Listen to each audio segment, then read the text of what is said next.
Hello friend, welcome to our channel. आज हम इस वीडियो में इम्पोर्टेंट क्वेश्चन डिस्कस करने जा रहे हैं फॉर ब्लड। गाइस, ब्लड्स पे क्वेश्चंस की बात करें तो एमएनएस में 1 या 2 क्वेश्चंस ब्लड्स पे पूछे ही जाते हैं। सो प्लीज़ गाइस, वीडियो को एंड तक देखना। सो स्टार्ट करते हैं। Which among the flowing blood proteins regulate the amount of water in plasma? तो इसका करेक्ट आंसर होगा फाइब्रिन।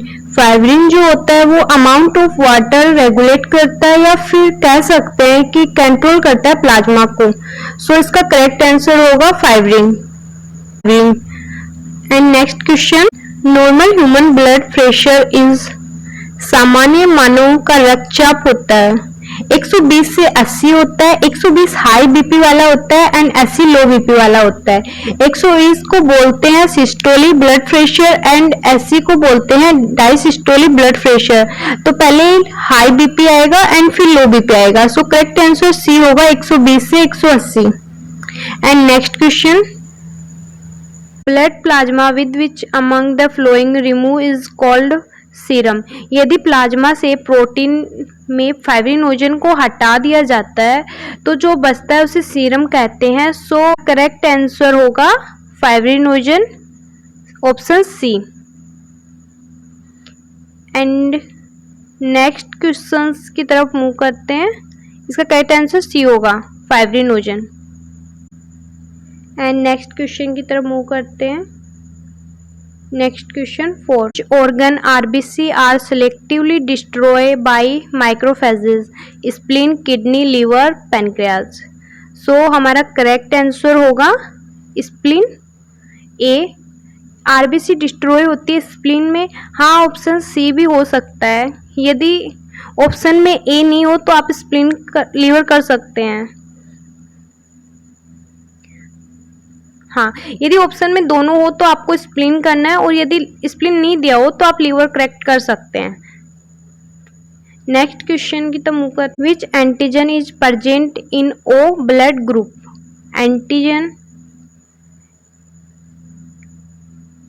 एंटीजन ये बताता है कि हमारा ब्लड ग्रुप क्या होता है। एंटीजन में अगर ए होता है तो ब्लड ग्रुप हमारा ए होगा, और यदि एंटीजन बी है तो हमारा ब्लड ग्रुप बी होगा, और यदि ए भी है तो हमारा ब्लड ग्रुप ए और बी होगा, और यदि ओ है तो उसमें किसी प्रकार का कोई एंटीजन नहीं पाया जाता है। सो हमारा करेक्ट आंसर सी होगा। विच of the flowing vitamin required for normal blood circulation. Easily blood flow हो तो वह कौन सा विटामिन आवश्यक है हमारे ब्लड में फ्लो करने में। जो हमारा आंसर विटामिन के होगा, लेकिन गलत, यहाँ पे ऑप्शन नहीं दिया हुआ है। विटामिन के ब्लड ग्रुप नहीं होगा, यहाँ पे कोई भी ऑप्शन नहीं होगा। सो विटामिन के ब्लड क्लोटिंग में काम हेल्प करता है, ना कि ब्लड फ्लो में। तो ये रुधिर का थक्का जमाता है। ब्लड फ्लो करने में विटामिन B3 हेल्प करता है। सो इस यहाँ पे कोई ऑप्शन नहीं होगा। करेक्ट आंसर है B3, vitamin B3। Next questions, which among the following are called thrombocyte. RBC, WBC, platelets. तो हमारा करेक्ट आंसर होगा प्लेटलेट्स। थ्रोमो मतलब कि थक्का एंड साइट मतलब सेल। तो इसका करेक्ट आंसर होगा सी। यदि पहले बच्चे का जन्म निम्न में से किस स्थिति में एक घातक स्थिति होगी। अगर आप RH फैक्टर हो तो एक बच्चा होगा। 95% केस होता है कि RH फैक्टर में बच्चे या तो होते नहीं है, और होते हैं तो जन्म के बाद मर जाते हैं। फीमेल कभी RH फैक्टर में फीमेल कभी भी नेगेटिव ब्लड ग्रुप की नहीं होनी चाहिए, and male positive blood group का नहीं होना चाहिए। मतलब कि फीमेल में RH फैक्टर नेगेटिव नहीं होना चाहिए एंड मेल में RH फैक्टर पॉजिटिव नहीं होना चाहिए। तो इनका एक ही बच्चा होगा। यदि ऐसा होगा तो इनका एक ही बच्चा होगा। And next question, fraction of human blood is plasma. मानव रक्त का क्या अंश प्लाज्मा में होता है। तो 55% ह्यूमन ब्लड प्लाज्मा 55% होता है। देखो 55% प्लाज्मा एंड 1% प्लेटलेट्स और WBC एंड 44% RBC होती है। RBC 44, 1% platelets and WBC and 55% plasma. सबसे ज़्यादा plasma and second RBC। RBC red colour में और प्लाज्मा 55% लिक्विड स्टेज में एंड येलो कलर में। Blood cell is kept in destroy. यदि लाल रक्त कोशिकाओं को अस्तु जल में रखा जाता है तो क्या होगा? यदि लाल रक्त कोशिकाओं को डिस्टिल वाटर में रखा जाता है तो क्या होगा? RBC सिकुड़ जाएगी, एकजुट हो जाएगी या फिर मात्रा में वृद्धि और फट जाएगी। तो इंक्रीज इन वॉल्यूम। इसका करेक्ट आंसर होगा C. And next question, which of the following organ in human body produce albumin, one of the major compound of blood serum. Albumin कहाँ पैदा होता है? एल्यूमिन प्लाज्मा में प्रोटीन होता है, लेकिन यह पैदा कहाँ होता है? इसका करेक्ट आंसर है लीवर। लीवर एल्यूमिन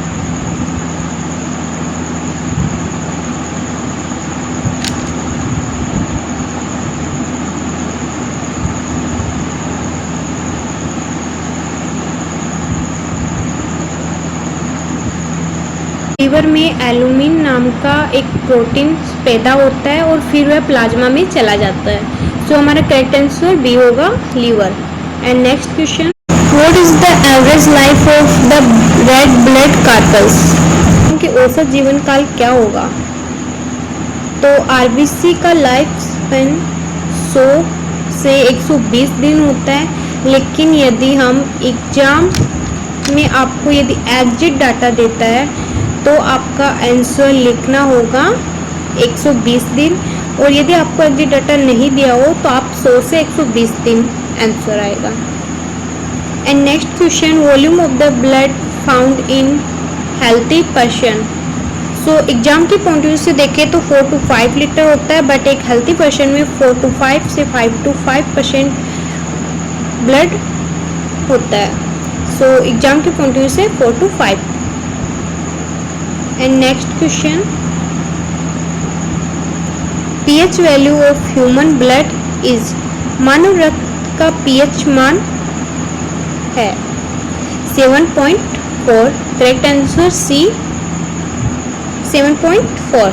एंड 7.4 क्षारीय होता है, बेस होता है, बी से ब्लड से बेस। एंड नेक्स्ट क्वेश्चन हमारा 50,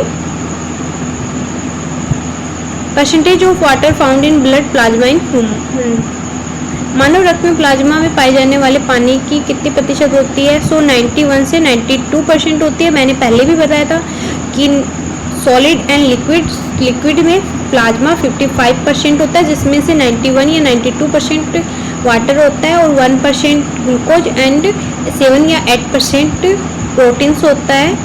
सो हमें यहाँ पे ब्लड में मतलब प्लाज्मा में वाटर पूछा है, तो वाटर 91 से 92% एंड 90 भी हो सकता है। एग्जैक्ट डाटा नहीं है इसका, 90, 91, 92, मैक्सिमम 92 हो सकता है। सो इसका correct answer D.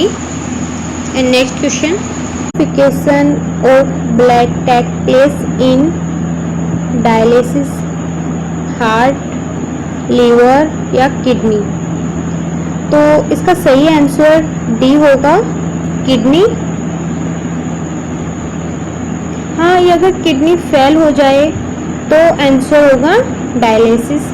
And option D हमारा करेक्ट है। And next question, blood due to present. लाल रंग उपस्थित होता है हीमोग्लोबिन की वजह से। हीमो मतलब आयरन एंड ग्लोबिन मतलब प्रोटीन। सो इसका करेक्ट आंसर होगा हीमोग्लोबिन। हीमोग्लोबिन की वजह से हमारे ब्लड का RBC का कलर रेड होता है। सो इसका करेक्ट आंसर बी होगा, haemoglobin. So next question, last and next question, उसके बाद आज हमारा टॉपिक्स खत्म। Present in haemoglobin. हीमोग्लोबिन में मौजूद धातु, अभी जो पीछे वाले क्वेश्चन में बताया आयरन। हीमो मतलब कि आयरन और ग्लोबिन मतलब प्रोटीन। सो हमारा कौन सा मेटल प्रेजेंट होता है? आयरन। सो आज का टॉपिक से ही ख़त्म होता है and thank you so much. आपको वीडियो पसंद आया तो लाइक कीजिए, कमेंट कीजिए एंड कोई डाउट हो तो आप मुझे कमेंट में ज़रूर बताइए। मैं हो सकता है वहाँ तक सोल्व करने की कोशिश करूँगी आपके जो भी डाउट है उसको। And thank you so much.